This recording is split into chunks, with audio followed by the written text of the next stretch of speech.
Welcome, everyone. Thanks for joining us for episode 120 of Tattoo Collecting 101, right here on Guy Atchison's Reinventing the Tattoo Network, a community for tattooers, apprentices, collectors, and all the tat curious in the world about who are interested in the world of tattooing. We aim to educate and inspire one another to create better art and tattoos and to ultimately leave this community a better place than how we found it. We stream out most days of the week, so be sure to check out the full schedule of events we have, as well as professional development courses from over 20 world-class tattoo artists at reinventingthetattoo.com. And real quick, we just want to say thank you to our sponsors who make it all possible. So thank you to World Tattoo Events, the largest, most comprehensive list of tattoo events going on in the world. Tattoo Now, technology for tattooers. They're the leading edge in professional development, management, and digital tools for tattooers of all levels, as well as our affiliates at the Fireside Network and the Tattoo Apprenticeship Diaries. And lastly, just want to say thank you to Guy Atchison, the founder of the community and the inspiration behind it all. You can go to guyatchison.com to get your copy of the Biomech Encyclopedia, instructional DVDs, original paintings, and custom coil machines. Well, we've got a special episode today. Kyle, do you want to tell us what you've gotten us into? It's a couple shenanigans. We're down here in Cincinnati with Dana Brunson and Chris Taylor, and we're pretty much just talking tattoo history today. Thanks for having us on. Thanks. Thank you for letting us be here and to set up in your space. Oh, that's fine. Greatly appreciate it. Yeah, Kyle originally reached out to me and wanted to talk some tattoo history, and the day he asked actually happened to be the day I was coming here. So I thought, wow, perfect mix of some questions and a little bit more history. Yeah, a little 30 2 for years 1. in, but Dana has 50, so a lot more cooler stories and a little bit more time into season and know the history a little bit better. So I thought it'd be a pretty cool venture down here for you and I both to kind of get a little bit more history squeezed out of him. Yeah. Yeah, no, it's I know. Benedink. No. Yeah. Where am I supposed to look? This way? yeah, just straight ahead. We've got one on you. Yeah, I've tattooed since 1971, and I'm not a great historian, but I'm a collector, and I've been fortunate enough to meet a lot of the really cool old tattoo artists throughout my career. And I like to share my collection, and I'm always online, or anybody has any questions, or they're welcome to come visit my shop. And I still love tattooing, and I do the best I can do. Met Guy when he was real young, from Chicago, just learning, and of course he went on to be a major player in the tattoo industry. Yeah, you were telling me earlier he had some like pinup girl flash and everything, right? His first set of flash that I'm going to blackmail him with, but then if he has my first set, he can blackmail me back. Watch when you release that, huh? Yeah. But no, it's cool because it was cool to see him as a young guy and then to develop into his own style and a big following and stuff. So that's the fun. You can't do it all, but you can sure enjoy other people's careers. Yeah, absolutely. And you're along for the ride. So it is the people you meet that's the fun part of tattooing. Tattooing is the hard part, meeting the people and bullshit and all. That's the fun part. So I'm good at that. So you say you met Guy though when he was still an apprentice, huh? Yeah, Bob Oslin, I guess was his name, and he said, "Oh, this young kid can really draw." And I said, "Oh, cool," And I've got some flash with like punk rock girls and all. And, I didn't know who Guy was, and he mailed me a set of flash, and I mailed him a set, and I don't even know what mine was, so he could blackmail me back. But I still have Guy's flash, and of course, I followed his career, and I've met his sister, and more power to him. I mean, he's done a lot good for tattooing, and he certainly has a distinct style. A lot of people copy it, but he's the original. So good for him. He definitely created a whole nother style level of tattoo. He did kind of reinvent a style, that I'd never seen before. And and in a way too, from your type of tattooing to Guy's type, and that's why Reinventing the Tattoo book was so significant to a lot of people. We're used to doing just stickers on people to now Guys teaching people to use the anatomy. Right. And that's what really changed tattooing. It's real hard.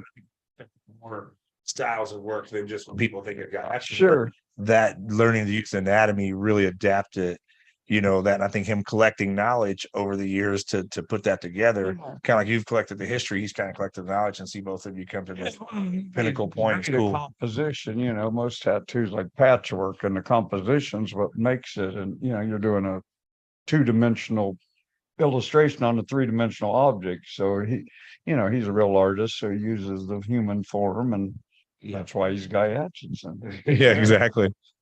That's why Japanese work, the American work was patchwork, and then Japanese work kind of introduced that background and the composition. And now even Americans do their own form of composition. Yeah, pulling it together. So it's not just a sticker. Yeah.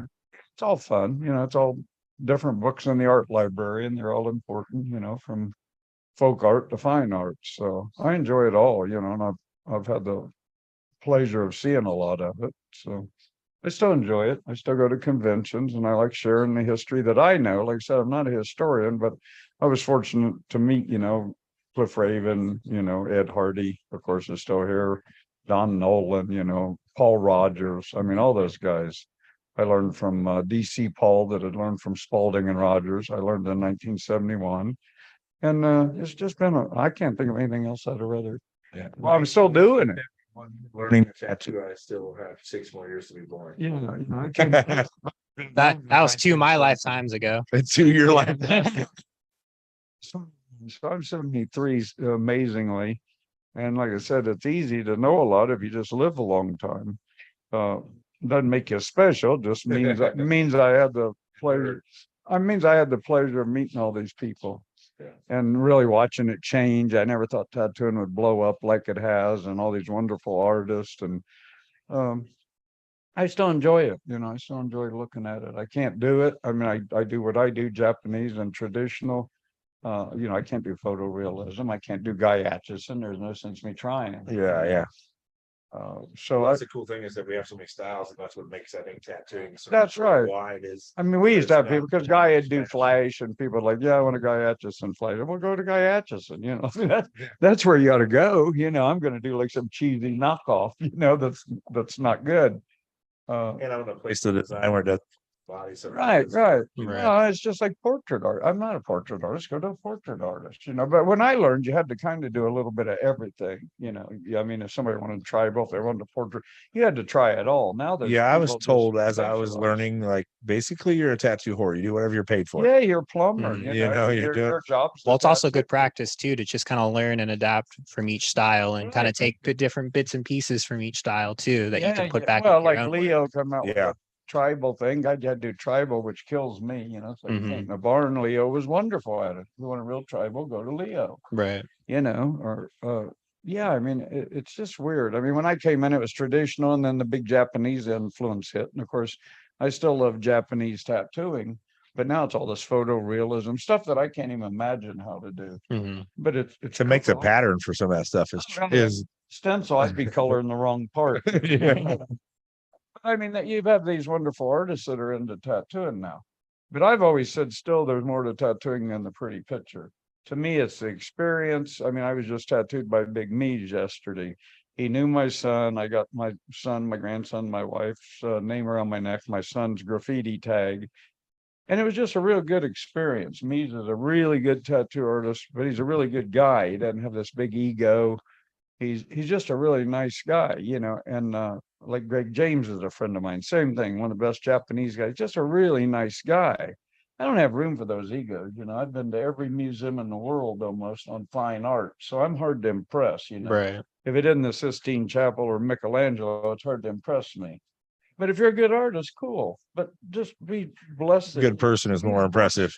I'm be a half-ass tattoo by somebody I like than some superstar. I don't care about a superstar. I mean, I can admire their work, and I want to meet a nice person. I think it's kind of cool that that's your aspect now, because like when Kyle first talked to me, it was like, wanting to know the importance of collecting tattoo history and what is the importance of it.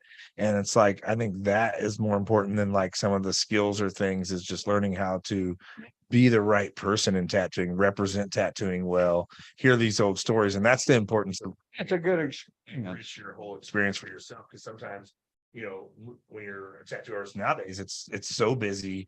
There's not a lot of time for the character. There's not a lot of time for those personal relationships.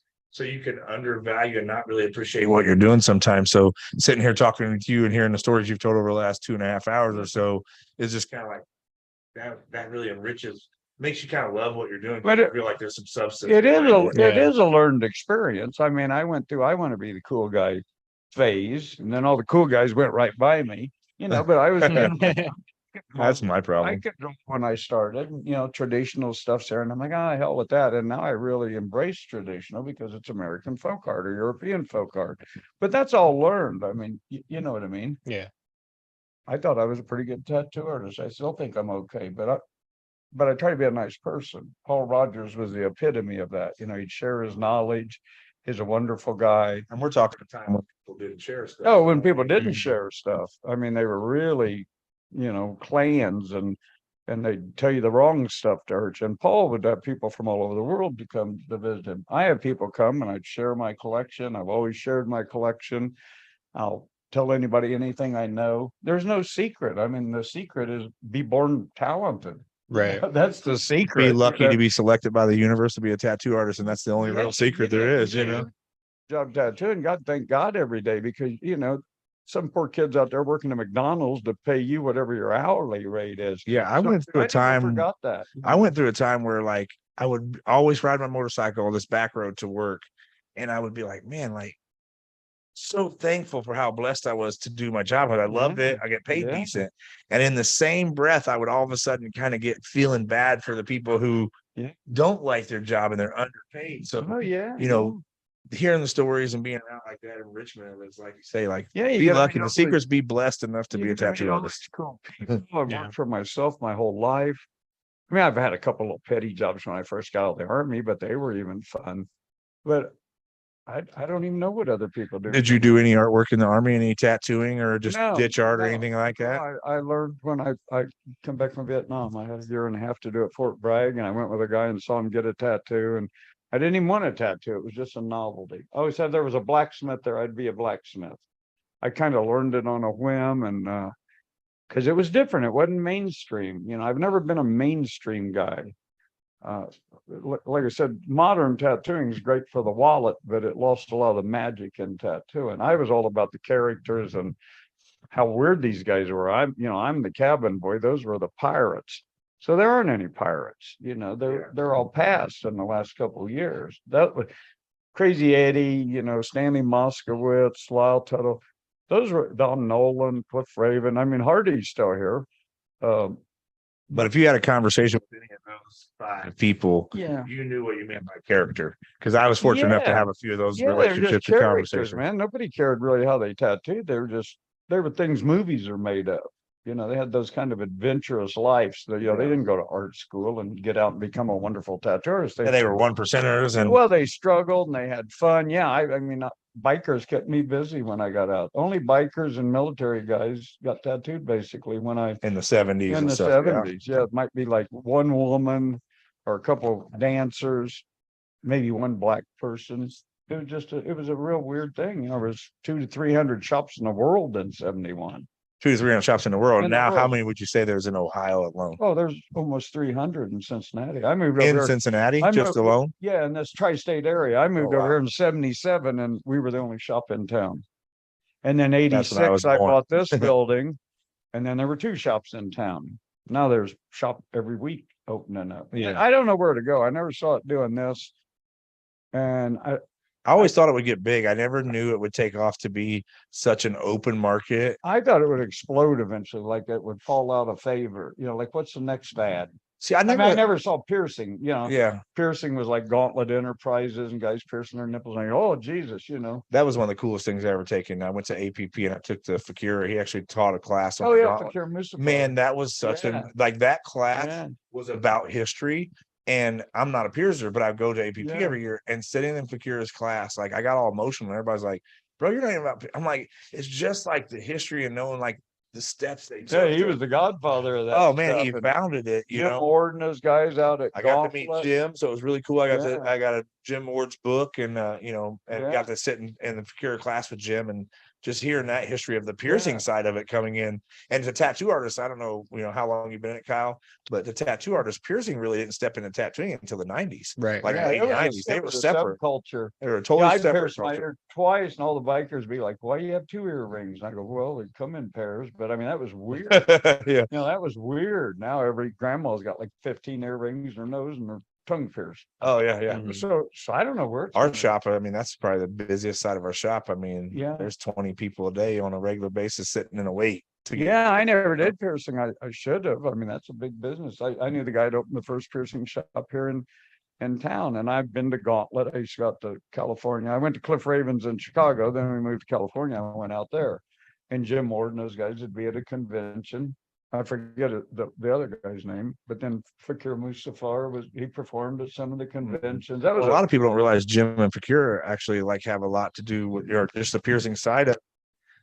In the 90s, their wildness and bringing it mainstream was kind of like the Lyle thing, like that, Yeah, a lot of Jim's stuff was with movie stars and famous people out that way. Right. So it kind of started not mainstreaming it, but like all of a sudden it's appearing on a famous person and it starts yeah. to be okay. Well, they had a really nice So shop that was really cool. in California. I mean, like a high-end little boutique and stuff, but it was still real taboo. But that made it interesting to people. Yeah. Cliff Raven moved to California, started doing big body suits and stuff, it was just a weird time, I never saw it doing it. And I still don't know what it's going to do. It should explode. Well, that's one of the things that we've been talking about for the past couple hours too, is it's like 20, even 20 years ago, it was just such a different industry. Everything about it was so different. God, I mean, what do you see the most difference in, like, from when you've been around even now, 3 years? Haven't you seen a major change? Because I feel like in 3 years, it's really starting to swing too. I think just like the acceptance and like from the people who aren't necessarily in the tattoo community, and just kind of seeing the fact that it's a much more legitimate art form now.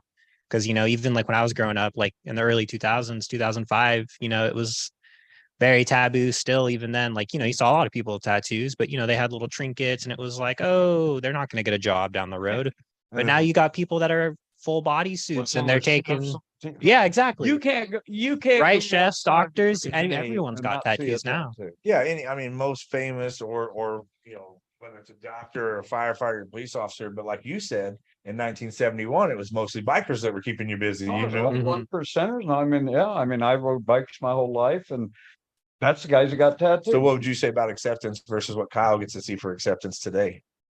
Well, I mean, yeah, like I said, it's just so mainstream. Now you see a librarian with a full sleeves and a back piece and a bone in her nose. And it's good quality work too, as well. It's not just like some shitty little bangers that doesn't represent the community very well. Yeah, it's very well thoughtful, put out work. The other day, I started taking pictures of a couple ads, and they all have tattoos in them. You'd have never seen that, So I saw a model at Target the other day that had a tattoo, and I was like, "That's insane." Yeah, it wasn't a it was one little small flower tattoo, but it was like, holy fuck. And I took a picture of it. I said, "What are you doing?" I said, "I'll document all these ads." Yeah. Because it's like it is so mainstream. All of a sudden, it's not as interesting to me as it was. Yeah, the art's wonderful, but it's like I love it so much that it's sad in a way, because I love seeing. I always thought tattooing would be this huge and grow this, but then it's sad to see. And that's why I'm glad that we got to talk about the history. It's sad to see some of that substance and some of that love for it die. Yeah. Like the love for the craft. Now it's more a love for like, holy shit, I can be my own boss and make good money. Right. Let's be real, when me and you started tattooing, it was just like, it was cool. It wasn't, we weren't making a lot of money. No, well, it's all accessible now. You can buy equipment. It was all secret before. Hell, now you can get online, buy anything. I mean, Amazon sells it now, unfortunately. You just train your hands. You don't have to know anything about that machine. You aren't going to repair it. Back in the day, even if you were able to get the stuff somehow, you better hide and do it, because it was going to be dangerous. Yeah. Well, now it's all, of course, the health department, the sterilizations, became, 100 times better. But really, it's kind of more brainless now. If you're talented, then it's just a different tool. You buy the tool, you buy the ink, you buy the needles. You don't have to know any of this stuff. We had a girl that worked with us that was so talented. When she started her apprenticeship, she did Sierra Mulligan. She did ink pen portraits without even looking at a picture, without any sketch, just take an ink pen and do it. And so when she first started apprenticeship, she's tattooing, and she's kind of like having a hard time. And I'm like, damn it, just be an artist. Like, you're too good of an artist not to get this figured out. And now she's Tall Artist on Instagram. You guys check her out.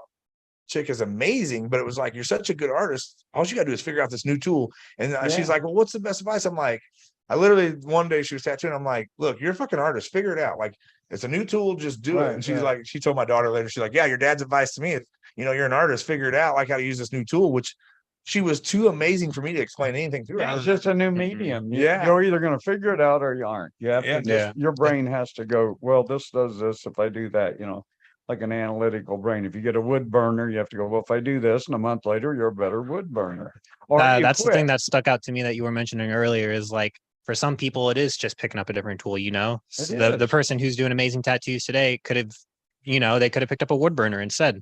Exactly. They can pick up anything. Yeah. Like you said, I tried to pinstripe. Hell, I can't pinstripe, but I can draw a straight tattoo line. Well, I tried the wood burning and I'm not very good at it. Yeah. I mean, I do decent like folk art looking wood burning, but then Chris Ford, he grabs them, he does black and gray portraits, and then he grabs a piece of wood and does something. I'm like, well, that's why Dana Collins did 4 full rock and roll portraits on the back of guitars. Now it's just beautiful, dude. And Dano builds machines, he tattoos. He's a multi-talented artist. Mike Davis owns Everlasting Tattoo in San Francisco. He taught himself to tattoo. I used Tattoo Mike. He taught himself to tattoo. He's a wonderful tattoo artist. He's a versatile artist. Now he's an oil painter. I go, who taught you the painting? I taught myself. He's doing like gallery oil paintings.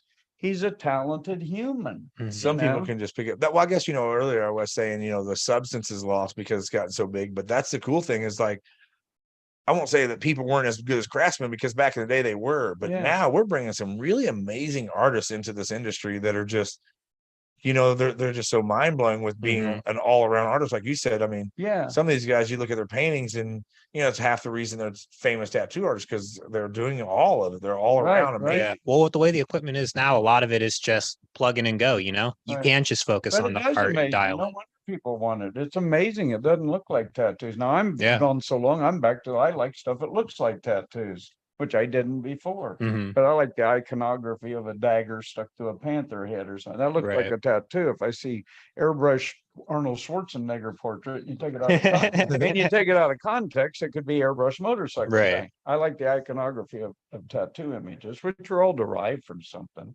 I always say if it had a knife through it, it's a tattoo. But good rule of thumb back in. Sure, he's got a knife through it. You know what I mean? But most things are just stolen. I mean, artists. I'm a great plagiarist. I steal everything.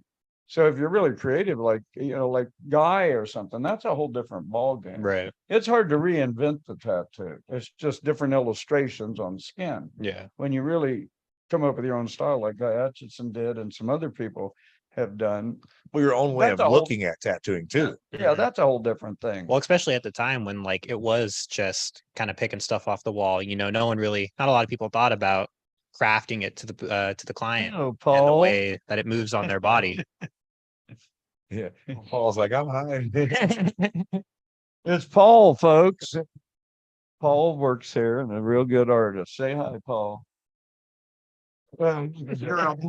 It's Paul. He's wearing a hat trying to look like me. I thought it was my hat. I wear a black hat every day. I dress the same every day.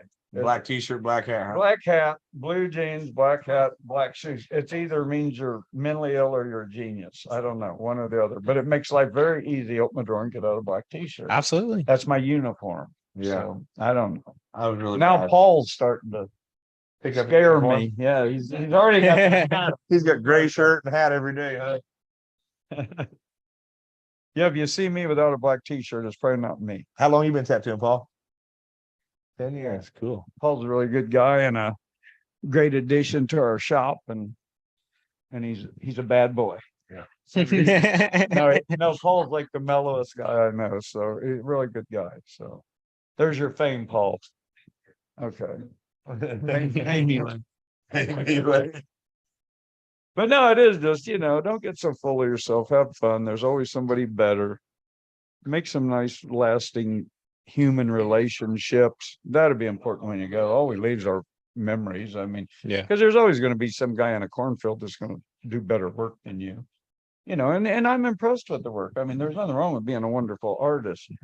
But like I said, I've seen all the old masters and Michelangelos and Van Goghs and all. It's pretty hard to beat that stuff. Yeah. So it's pretty hard to impress me. So just relax a little bit, enjoy yourself, count your blessings that you get a tattoo for a living.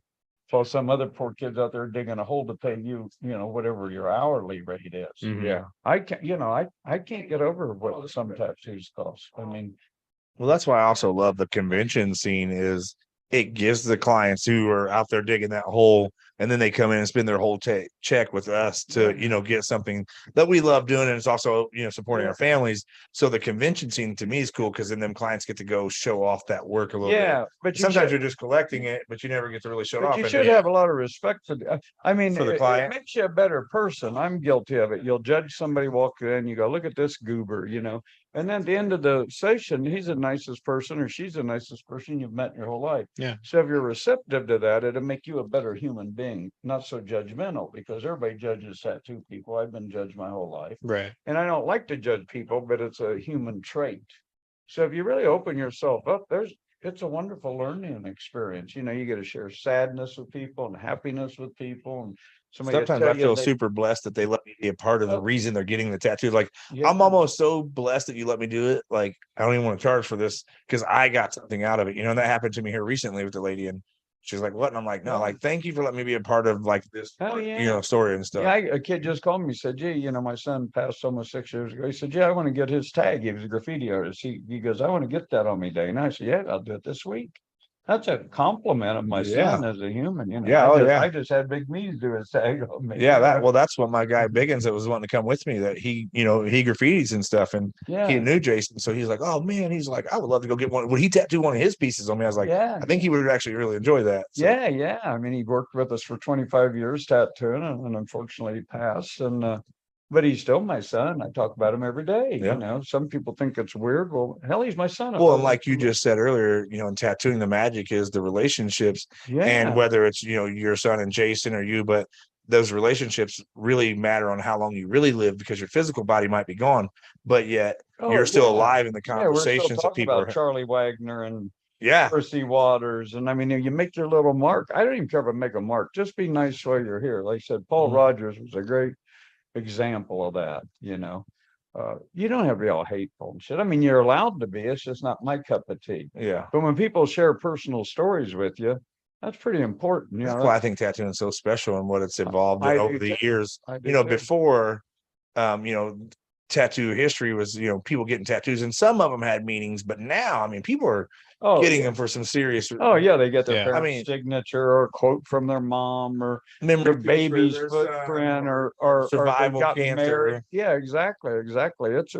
you get jaded to that when you've tattooed as long as I have. You forget how important that little tattoo is to them. Yeah, because that day means the world to them. They block out that day. The best part of the shop is coming in and having fun with the customers. The tattooing's the hard part. Yeah, I love being in a tattoo shop, cutting up, sharing stories with people, making them feel welcome. Some of these guys are so damn special, they can't even talk to you. They're wear their headphones while they're tattooing. Superstars. Email consultation. Yeah. I mean, don't think you're that goddamn special because you aren't.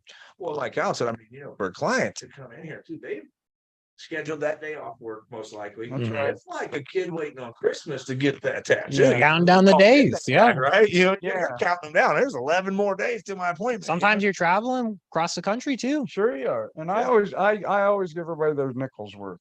I mean, I don't think I'm that important. When I was tattooing, tattoos were $14. Right. So now that same tattoo's $300. But I get, that people work hard for this money. So, give them their nickels worth. Yeah. And be nice to them. If you don't like them, then just don't even tattoo them. I would say that's one thing that's slightly disappearing in the tattoo industry.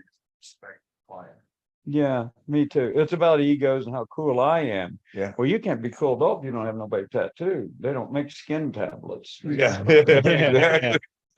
One of the things I always like to remind other tattooers is that we wouldn't have rock star tattooers if it wasn't for rock star collectors. Like that's right. I think a lot of tattooers forget that the most important part of the equation is the collector. Like it doesn't matter how talented we are, that collector still comes to us, chooses us. Goddamn wonderful. Be a gallery artist and just do what you want. Yeah, put it on a piece of canvas and see if it sells for $3,000 for a weekend. See if it sells. Yeah, I mean that's what I mean. Art's like acting or anything. It's a tough business. So all of a sudden, everybody got into tattooing that were great illustrators.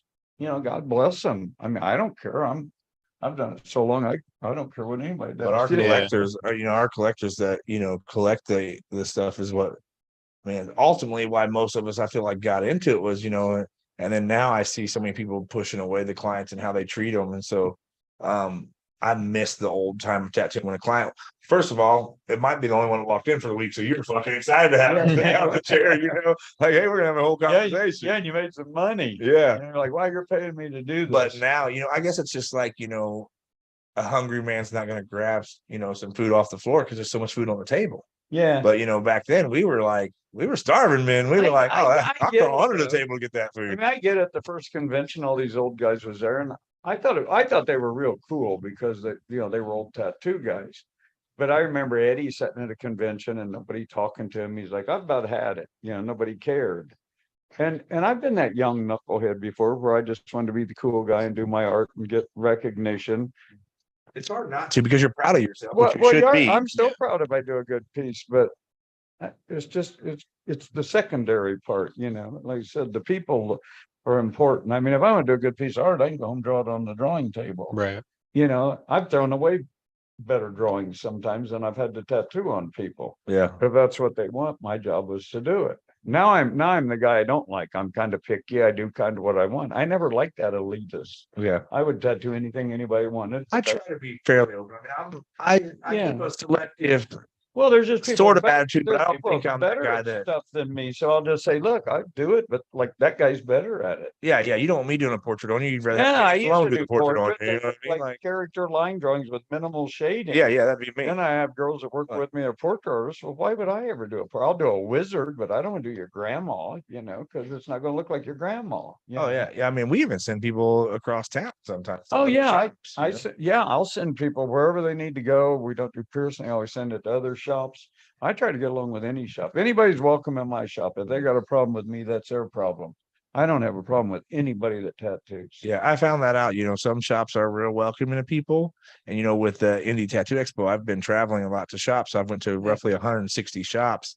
And I would say most of them were pretty accepting, but I have walked in some where they're kind of still like, fuck you come in here for? Like, I know who you are, why are you here? And I'm like, damn, I'm trying to just be cool, bro. Like, Right. I'm about to post your stuff online. I'm not trying to do anything for myself. I go in shops with long sleeves on, just see how they treat me. If they were interested, I'd hang out, and if they aren't, I'd just leave. Yeah. I don't have time for it. Yeah, speaking of that, Chris puts on the Indie Expo, and I went last year, and it's a great time. I mean, you do a really good job, and appreciate you bringing some of the history there. well, it's a great time, and it's a nice format. I mean, a nice venue. What was that? The first year last That year? was last year was the second year. Second year, Yeah. okay. And I'm going to go this year. It's just, it's a medium-sized convention, but it's fun. I mean, I go to the super conventions too that Troy puts on, and those are fun. But they're all fun. You meet a few people at every one that maybe make an impact on you. Yeah. And that's what I'm hoping, with the Indie Tattoo Expo, I tell people, because it is a smaller show, it's more of an intimate based show, which, can be harder, easier to keep some egos out, but it's not a big, money show for me, but it's about elevating the people around me. And if I leave there after those 3 days and I feel like somebody's gotten some sort of elevation or connection from there, then that's a huge success to me. Yeah, because I don't, I mean, I'm 73. I don't feel 73 no more than you feel 73. But I'll get kids message me like it's some big deal to meet me or that I talk to them. I'm like, dude, I'm just a regular old goober. I'm just a It's guy. kind of cool to see your work's paid off, that people appreciate that body of work that much. I'm really glad that being decent to people's paid off and people are decent to me. Yeah. That's real important to me. But I love sharing anything I know. I'm just, like I said, I'm a collector. The only thing I know about history is the history I've lived. And of course, once I got into collecting, I learned some, but I'm not this big historian. I just know because I collect, Well, you've experienced it, so you're I've not only collected, but and you've I've experienced it, so. everybody I thought was cool. Everybody I thought was cool. Hardy's still here, like kind of out of the older school, but most of them are gone the last couple. Who would be years. your old school people you're looking at now, Kyle, as far as like being the Hardys and stuff of your era? Probably Guy or somebody. Yeah, that would definitely have to Guy. be- I mean, Guy Derb. Yeah. Yeah. 31 years of Derb, 32 years almost now. Mhm. And I mean, I feel like he's always done a cutting edge style as well. Yeah, Just, not only in tattooing, but trying to do things for the industry. And then Yeah. Guy, when I first met Guy, it was Motor City. So what's that coming up this coming weekend? Motor City's next weekend. Next weekend, yeah. So I first met Guy, I was probably 18 years old, maybe a little bit older.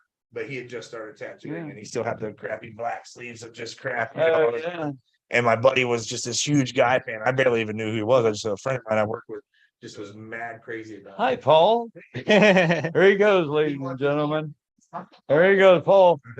No, I mean, it's like I was just in Texas and I saw Jack Pretty Jackson icon in tattooing, you know.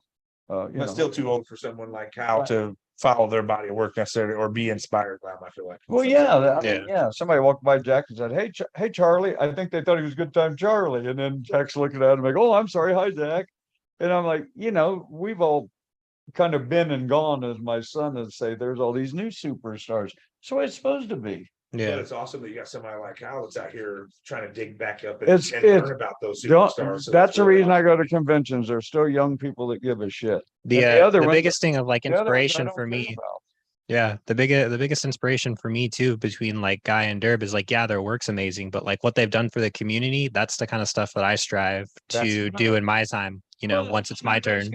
Yeah. I feel like my work, you know, rides a good line, but if I could be that guy who can offer something to the community, that's more what I feel like I'm in my career. I think everybody can offer something if it's just being a kind human. You know what I mean? I mean, I know people. I mean, I know people that aren't wonderful tattooers, but I love them as people. You know, they're just wonderful humans. I'd rather get tattooed by them than the superstar. But I've gone the whole, you know, the whole circle. Yeah. You know, first you want the beautiful work, and then later you want work that's more meaningful to you. Right. I mean, I knew it. Basically, everybody that ever tattooed me, I didn't just walk in and get a tattoo. Yeah. I told Big Mees, you know, he rides motorcycles. He was a graffiti guy. He knew my son. That's why I wanted to do the lettering on me. I can get anybody to do the lettering. There's other great lettering artists, but Mees was the right guy for the job, you know. Yeah. And you know, my head's so long, so he did okay. Might be a little bit bruised there, but no, you got more than the tattoo out of it as well. It's the connection that you carry. Like you look at the tattoo and it's like, you see the content of the tattoo, but you also see the story of everything that went behind it. Exactly, that day, the conversations. He was forward to tattooing me. He was stressed because I'm this old tattoo guy. Well, hell, he lettered circles around anything I could do. I just wanted him to do whatever he did because I like him. I didn't give a shit. Well, if it looked good, it's great. And if it didn't look good, it was still great. That's the guy I wanted to do it. And it's super cool that, you know, here's Big Means, we all know is like huge and a lot of people know, and 30,000 probably followers or whatever. And but he doesn't carry that ego. I mean, here comes old man Dana to get tattooed, and now this guy who's a superstar is like, I'm a bit nervous. I'm Dana Brunson, you know. He said, that's pretty awesome to me that he has that respect for you. And you know, and he's the same. Everybody does bad tattoos. I do. Every one of us has done one. Anybody that said all their tattoos are perfect's lying, and they're lying to the wrong guy. The skin's a different variable. I've never figured out tattooing. I just keep trying. You know, when you quit trying, then you're just making money or something. Guy asked me for the best advice I could give him, and I said, I start and hope for the best every time. Oh yeah, got it. I go home and now with the damn little iPhones, you blow them up and you just pick them apart. Oh yeah, Jesus! Look at these terrible lines. Yeah, I try not to do the whole zoom in thing. So makes me nuts, and then you'll see it a couple weeks later and go, "Oh, it looks okay." Yeah. But it makes you crazy, you know. I mean, I just do the best I can do. Well, that's the human competitive nature kicks in, and we can't help it. Even though we're all creating for our own well-being, at one point you're comparing it to the guys next to you, and you didn't even mean to start that way. You started out just trying to do this painting or this tattoo, and then just the competitive human nature kicks in, and you're next thing you know, like zooming in, worrying about what yours looks like versus his, and you know, you weren't sitting 2 inches from his tattoo like he was. Right. You were, Well, everybody 3 foot away at a convention looks like it's so easy and they're having no problem. Oh, the tattoo looks super clean. They're tattooing and you're sweating and dying inside going, oh God, I hope that's a true story, isn't it? It really is a true story. There's sometimes you're starting pieces in the first 30 minutes you're worried. I've worked with people that are mentally challenged and all. When we start, we know we're going to be critiqued. They have no preconceived idea. So it's real honest art. Yeah, to me, it's as honest as can be. If the eyes are too big, doesn't matter. It's out of their brain. Where once you're trained as an artist, or you went to school, or you've learned anything about art, here comes the critique. you're your own worst critic. My wife said, it looks okay. No, it doesn't look okay. It looks like shit. I know when it looks. I'm sure there's times I ask her, so I'm like, oh, go ahead. She's like, it's fine. I'm like, are you sure? Yeah. And I got 50 more questions. Tell my wife, don't patronize me. But I know it looks like shit. I just wanted you to say it looked okay. Yeah. My son, I used to say, what do you think? Nah, it don't look good. Well, he was critical. I'm real critical, but you just do the best you can do. A guy told me if you do 100%, that's the best you can do. And I try 100%, and they don't come out the way I want half the time. Once in a while, I get lucky and they come out okay. Yeah. But I've never figured out tattooing. I don't think I ever will, but it's sure been good to me. That's the key to it, is I think, is if you always keep that open mind, not only tattooing, I mean, just life. If you think you figured out life, you're probably failing in some aspect. Tattooing the same, but if you keep an open mind that you're always got something to learn and do, and I mean, we're all stubborn in our own ways. I'm stubborn in certain ways, but I always try to be receptive to doing new things that, I mean, 5-6 years ago, I wouldn't even be sitting here. You give me this microphone. My buddy Scott, we ran Days of Dead Tattoo Expo, and every time they hand me a microphone, yeah. Scott, you can talk. I mean, just holding it, I would turn red. Well, even when Fawn and first that to me at first, like, she's like, no, I just put you on the spot, and I'm over here like, shit, I mean, I'm stepping out of my comfort zone doing this as well. Like I was saying before, like 3.5 years ago when I was first interested in tattooing.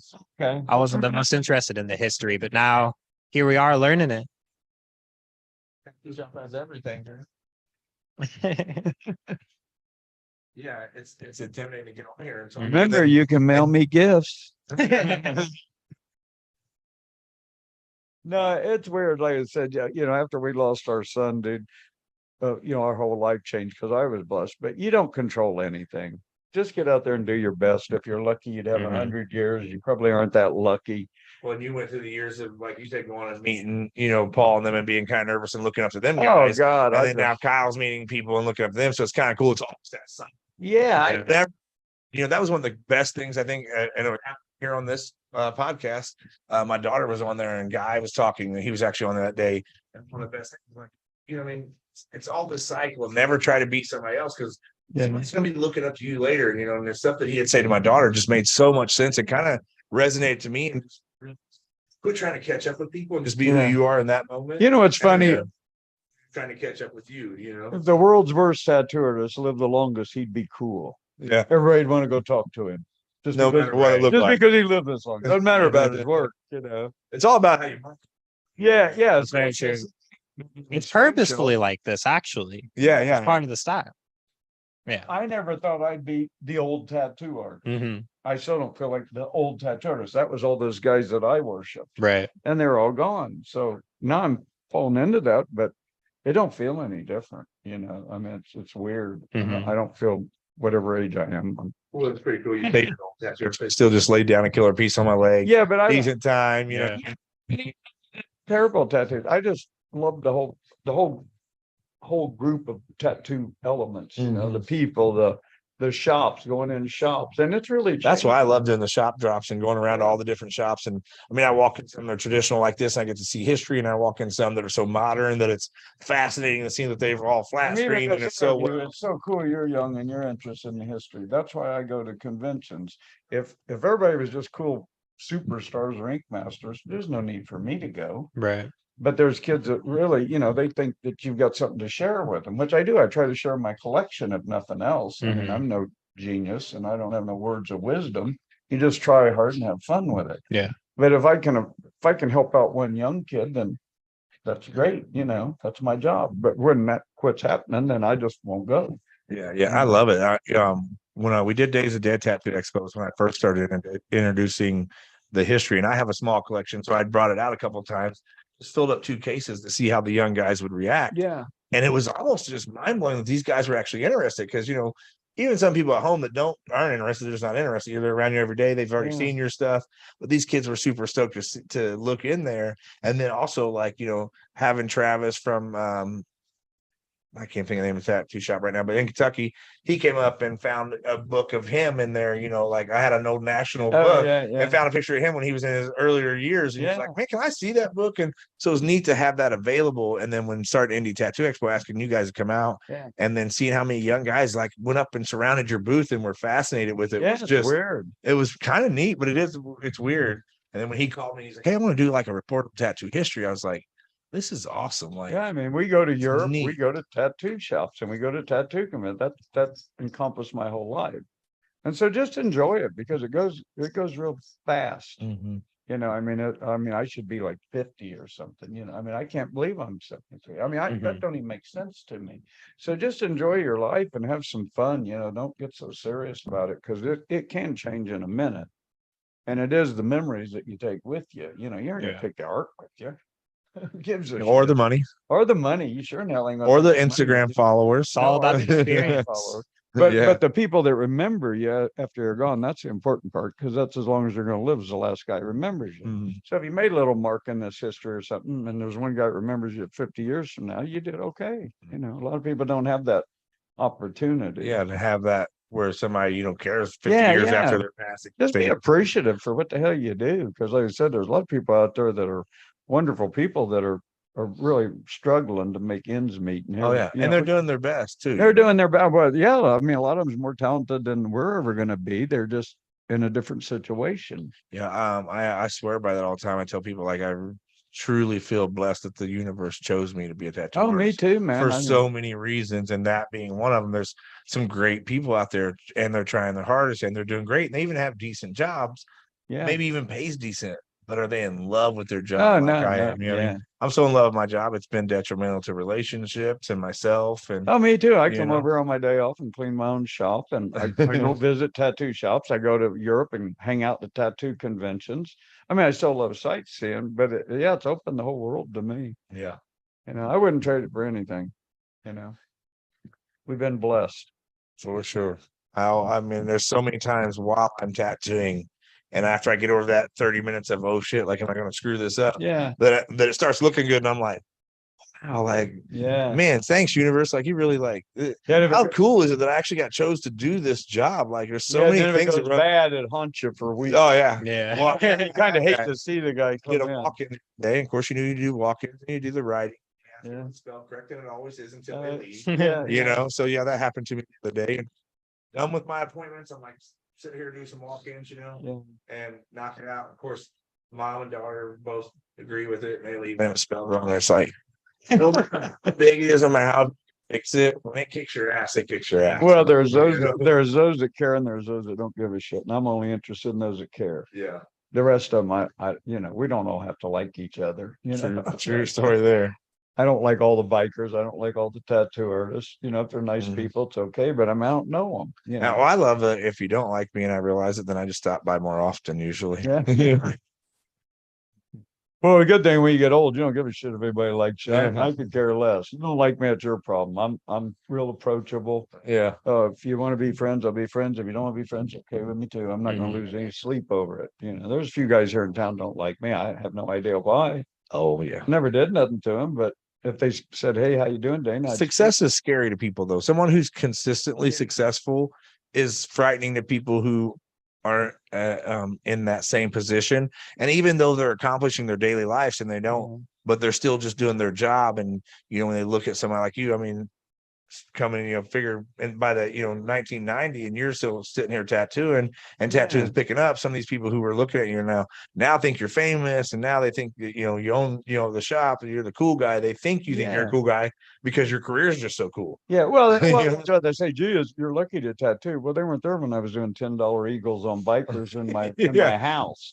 I mean, I worked through your job. I worked real hard at this. I don't know if I got any better, but nobody tried harder than I tried. I tried every machine. I tried every experiment, Traveled to talk to guys. I traveled to talk to guys. So yeah, you're just fortunate. I mean, I'm real fortunate. Geez, I can't imagine having to get up and punch a time clock and somebody raising hell with me. I mean, that was the Telling army. you were doing a shitty job. You left the army. I was done with that. I'd have stayed in the army. How many years were you in the army? 3 years. Three. 3 years. I joined to get it over with, Probably wasn't the smartest thing I did, but it's okay. I'm still alive. And I learned to tattoo. Yeah. So that's a weird path. I go to Vietnam, didn't want to do that. I come back, I learned to tattoo, changed my whole life. Just one little turn in the road and it changed my whole That's the life. amazing statement I'd love to hear so often. And I hear it so often in tattooing. Changed my whole life. Well, I don't Saved have my tattoo life. anymore. Yeah. I mean, I get Social Security. I saved my nickels. I don't ask nobody for nothing. I can get out of here with no problem. You could stop tattooing. I could stop tattooing a couple of years ago, I'm fine. Short of a catastrophe, I'm fine. Everything I own's paid for. I saved my money.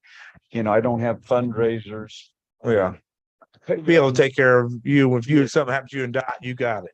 Yeah, I've got it. That's a thing that, you know, we're trying to bring and implement into the tattooing industry right now. And it's happening in other places.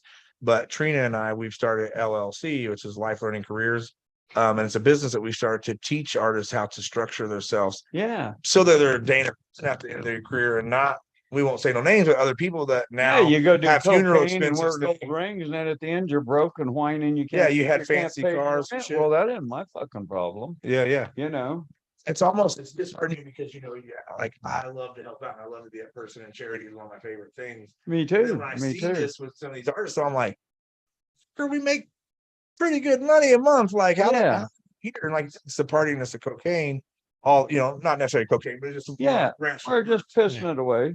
And so we're trying to, with the LLC, the Life Learning Career business, is take people, learn how to actually set themselves up as a business, learn their tax write-offs, learn their Right. put your money up, because we're not all going to want to tattoo forever, nor are we going to be able to, or unforeseen circumstances could really take any of us out pretty easy. I mean, one illness, you know, one illness, a broken couple fingers, that for that matter, it don't even have to be a whole hand. I mean, you'd be welcoming people. I mean, spending an extra 3 seconds tying your shoe could be life or death, you know?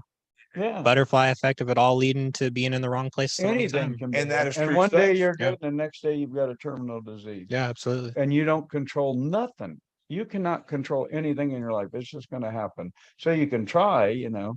My wife's dad used to say, well, it's not how much you make, it's what you do with it, which is true. Live within your means. You know, I always 100%. lived within my means. I could go buy a bigger house. Hell, I don't need a bigger house. I got a great big house. Yeah. But I live in Ohio. I don't live in Beverly Hills. But I've been happy, you know, when I was making $75 a week, I was happy. Yeah. Well, you know, that's it too, growing up in a different era now. And I mean, I feel like I slightly do good with it, but I also struggle with that. You know, we're in an era now where everybody wants more, and, you know, no matter what we're making, it's almost never enough, because we're always looking, like I was saying earlier, we're always trying to chase to be the next guy or something like that. So she's kind of calmed me down a lot on just kind of. That's what I tell Doc. That's realize my funny. I place. said, gee, everything I'm doing, A little bit. that's what all these kids are trying for, you know, to be comfortable and have a house. And I go, I got all that shit, you know. I mean, I'd give everything to have my son back. Yeah. That's the important thing. You know, the rest of it's just bullshit. I ain't gonna take it with me. It was fun collecting it. I've had a great time. And I saved my money, and that's fun. I don't. The journey's great. The destination is really relevant. Man, you know, friends and family is what it's about. I mean, really, that's all you're going to remember at the end, you know.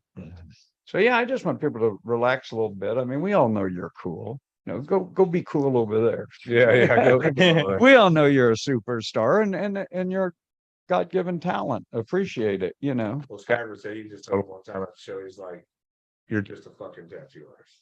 Well, that's all that's all you You're are. not You didn't cure cancer, did you? I mean, a basketball player makes millions a year, and a leading scientist doesn't make nothing like that. It's kind of a weird, unbalanced society.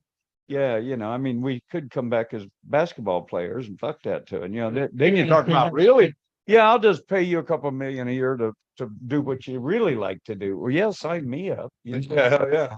So no, we're all lucky in our own way. But if you have friends and family and a good life, then you've done it all. You know, it's not about the money, and that's easier to say if you got some money. Well, and tattooing in this industry, and I think another important thing about learning about tattoo history is that it always wasn't about the money. There was so many reasons that tattooing was important outside of money, and so many. I mean, I would stretch 100 years, people were tattooing with money being irrelevant compared to in the last 10. Like, most are tattooing because of the money. Oh, well, you know, not because of the relationships, not because of anything other than, which is not that's intelligence to go after that. If you have the capabilities. Suppliers, I mean, look, marketing, man. Oh man, every new product, every new machine, every new salve, every new lotion, every new ink. I mean, God, when's that gonna pop? Well, the market, people always say that, and I always said, even in the 90s when everybody told me it would. But yeah, a lot of it's the same stuff. But I don't think it ever popped, because it goes back to society in general right now is a spending society. Oh, I know the whole world. I'm not to knock society, but they're not an intelligent society. No, You when know, I travel, man, it's like a shopping mall. The world's a shopping mall. They're Gucci, Louis Vuitton. You go to Italy, Gucci, Louis Vuitton. So we work to buy all this shit, and then you fall over dead. Yeah, It's pretty weird. you work. What do you think, Paul? Anything. Just say I agree. Yeah, see, Paul's smart. Message is Paul approved. It's Paul approved. Is Paul approved? Better get your sticker made now for that. You can stick on stuff, you know. That's right. Well, Paul's a perfect example of a good tattoo artist that does a nice job, mellow guy, and takes care of his own business. Yeah. You know, that's all you got to do. Enjoys the craft and will leave a good mark and just good Enjoys relationship it. with He's each good client. with the people. I mean, my whole shop. I mean, if we kind of like it's like a family shop. If you're a superstar, it's cool. But I mean, I don't care. I clean the bathroom. You know. I mean, it's I've even had one of the friends once. Like I was just doing some cleaning the ceiling, like the lights, and they're like, "Do that." And I'm like, I can do it too. Like, yeah. Best part of tattoo. Like the best part of tattooing is the people, and the worst part of tattooing is the people.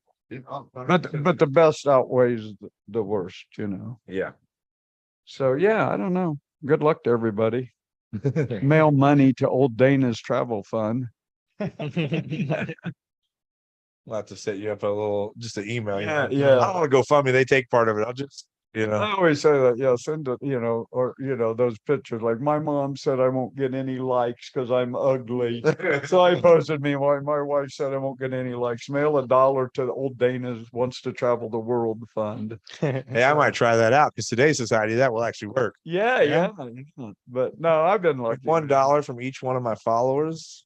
I'd actually be broke because I don't have that many followers. I'm not that cool. So I'd have $5,000. But you market it the right way and it goes a long way. Yeah. Like Big Me's tattoo, man, I get like 2,000 likes. People I don't even know.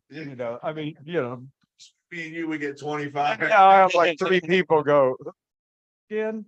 But no, I've been lucky because I get to travel the world, man. Save some money and travel the world and meet all these people. That's like really fun. And then if you're tattooing, you write it off to your tattoo business if you're smart. What would be the most important thing you would say to a new person coming in and tattooing?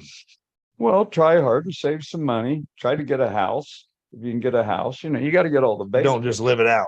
Yeah, don't just live it out. Wait a little bit. I mean, do the best you can, but if you can get a house and pay for it and all, that's a nice. I love the attitude now that that tattoo artists have, which is great because the money's there. But it's like I live in the moment now. I'm worried about the future. It's like, yeah, good luck with that.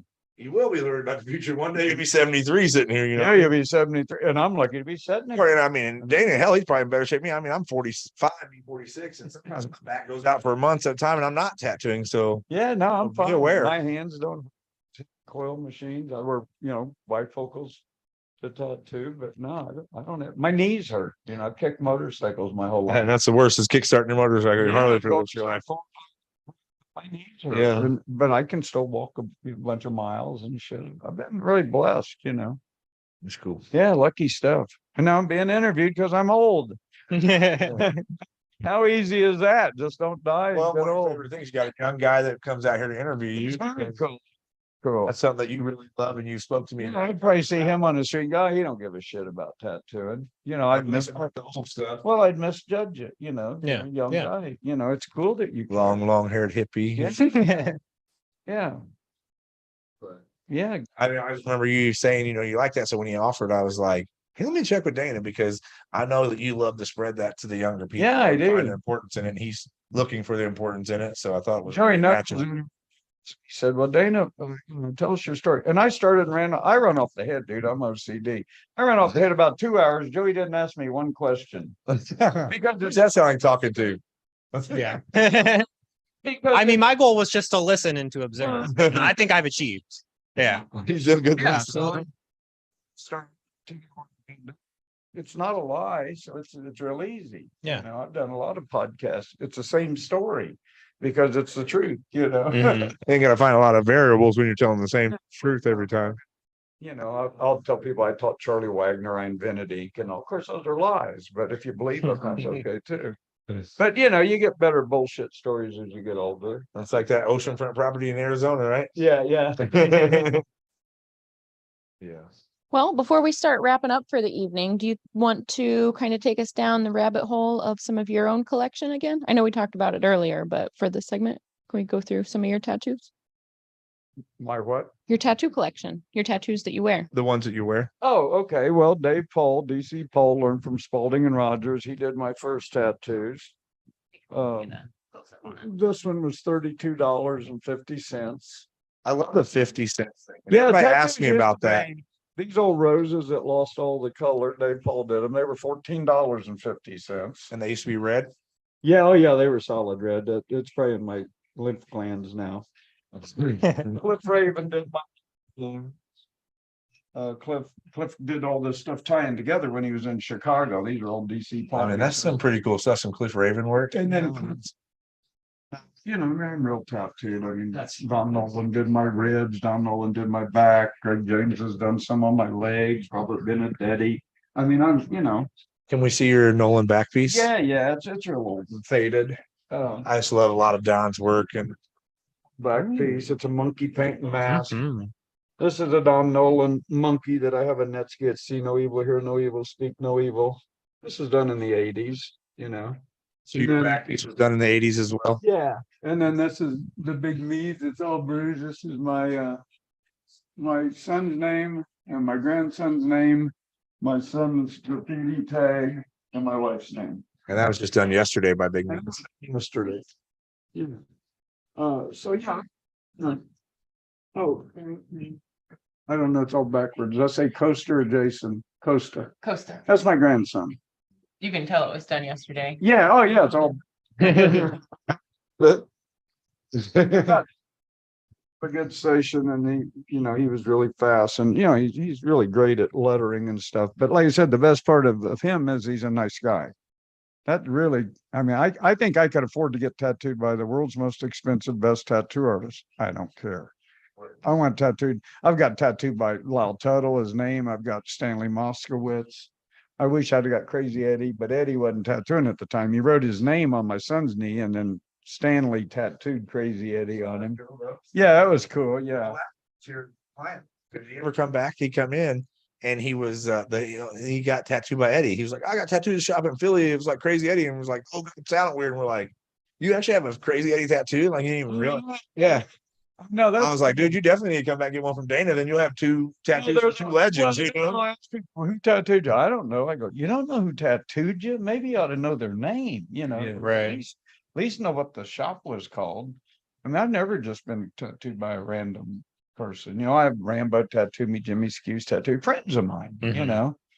I'm a apprentice nigger. I had her do a little skull doodle on me, her first tattoo. Yeah. But it was important to her, and just another little tattoo to me. I've got a few little spots left on this right leg about that big, and then I'm done. Other than that, you're pretty covered. Yeah. Whole front's covered, Yeah, both your yeah. legs. The stripe down the middle and 3/4 sleeve. The rest of But it- that's kind of an old school yeah, style. I was gonna do the Japanese kimono, then I came down, but yeah, Dave Heap did that one in England. Dave's a great guy. My son did that. Robert Benedetti did that. Jimmy Skewes did that. Robert did these big bats. That's my wife did that after our son passed. That's off of a card. I love you, Dad. Yeah, And now that's, she doesn't tattoo anymore, but she No, tattooed she alongside you for tattooed 40 years. yeah, 30 years. 30 years. My son and my son tattooed. So Dot did that one My for son him. tattooed 25 years.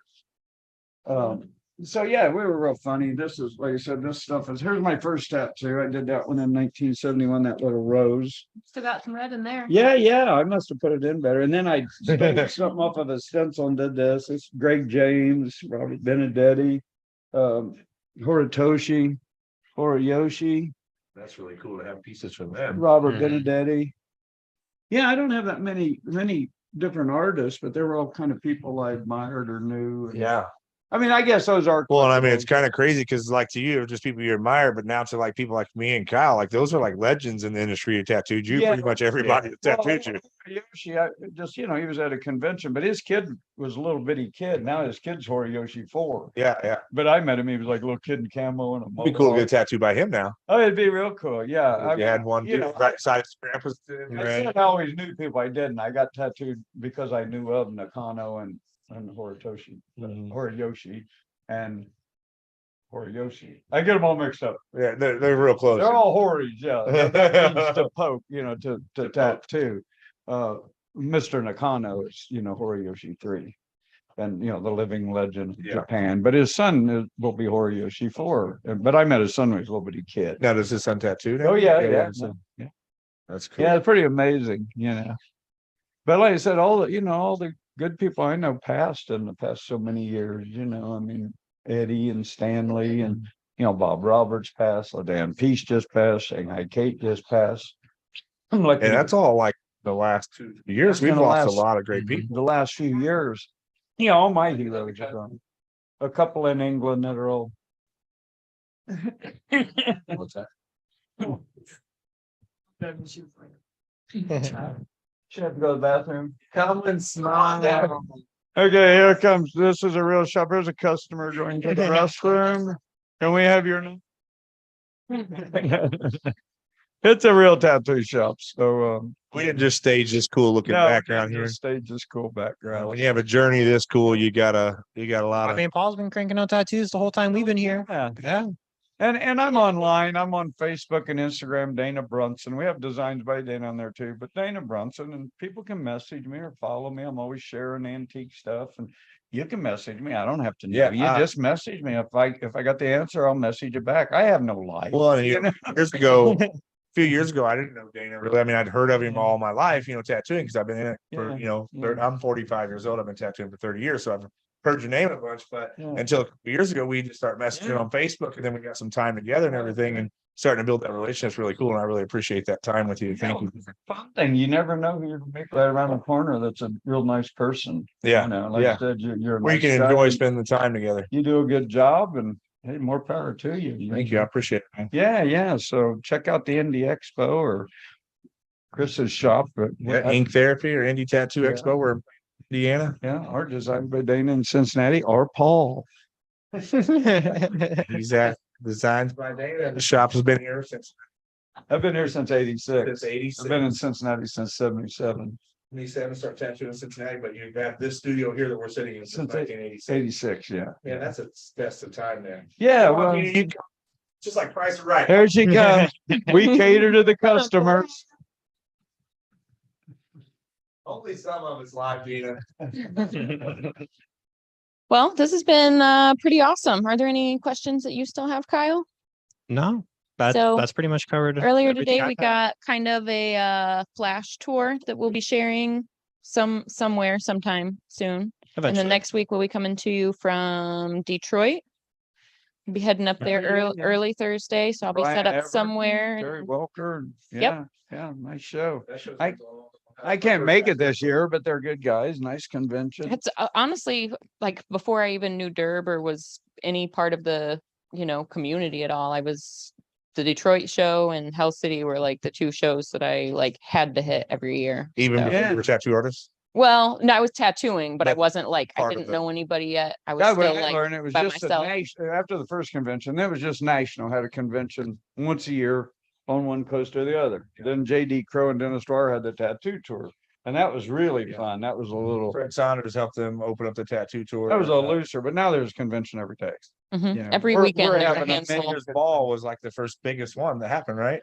Yeah, well, that was Like East Coast one or but like I said, national used to have one every year, but it'd be like, whatever they decided. Motor City was my first expo I went to, and since then I've probably been to, I don't know, probably 400 tattoo You couldn't expos. have one now, know. because there's a million people. I mean, Mhm. Troy had almost 1,000 booths and 30,000 walk-ins or something. Man, know. were you in At Philly this year? Philly, yeah, Philly was crazy. That was insane. I think that's the biggest one, and I'm going to Chicago in a couple of weeks, and that's a real big one. Chicago's always fun too. Yeah, I'll be at Chicago as well. We'll be there with True Tattoo Supply. Well, Where you from? Chicago was You're where there with Troy. I mean, with Durb. Yeah, Yeah. yep. Yeah, well, I'll be there. Chicago was when I was walking through there last year, and I turned the corner and it was just tattooing hit me real emotional in Chicago because it's a large expo, and there was these people like me and you sitting there, and then there's guys that's younger than him sitting there, and they're all tattooing, and there was just.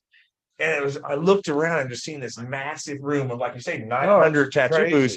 And I'm like, wow, man, like tattooing is like everything I thought it would be and then some. And it really got me kind of emotional. I had to walk up to Troy and just be like, hey man, like, thank you for Oh, putting this in. He You puts know on what I a mean? great convention, What? and they're real entertaining. You know, there's A something lot for of everybody. entertainment.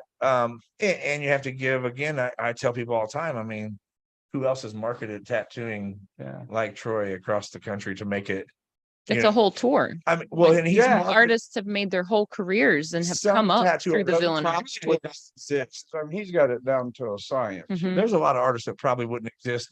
They might have existed slightly, maybe got started, but I don't think they would have became who they are if it wasn't for Villain Arts and having like that tour to travel Chicago them. was always a mecca of tattooing. State Street, you know, all these guys tattooed on it. But in the 70s, when I'd go to Chicago to see Cliff Raven, he was the only tattoo shop in Chicago. Oh wow! Because they'd raise the age to 21, and he'd send all the younger kids up to Greg May in Lake Geneva.